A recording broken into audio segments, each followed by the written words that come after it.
Aldi. Out. Running.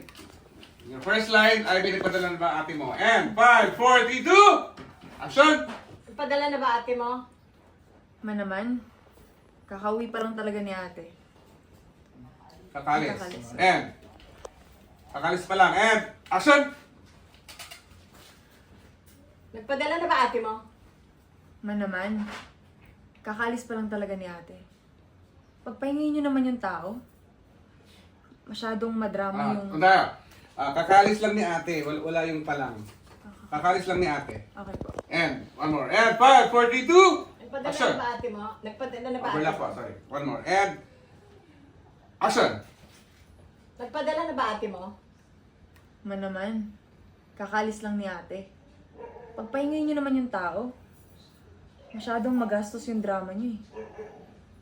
Buti na lang sana kung nag-artista kayo para kahit pa paano napagkakakitaan natin yung mga palabas niyo. Karangkada ka, ha? Masakit na nga ulo ko eh, nagbubisit ka pa eh. Akala mo kung sino ka, nakapasa ka lang sa Universidad sa Manila. Hoy, 50% pa lang ng scholarship mo ang nag-grant. Kulang pa yan. Ang ito.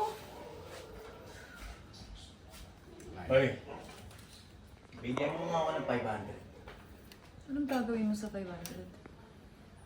Ang bili ng gatas ni Simon. Bakit? Kakabili lang natin ng grocery. Aabot pa ng 1 linggo yung gatas niya. Ang sabihin mo, gagamitin mo yung pera para sa bisyo mo.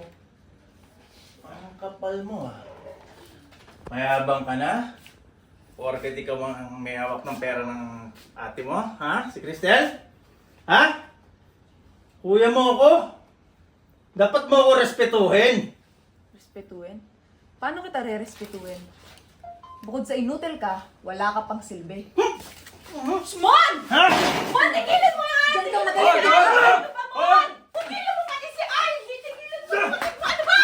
Baka walang hiya mo talaga, ma? Ma! Ma! Ma! Ma!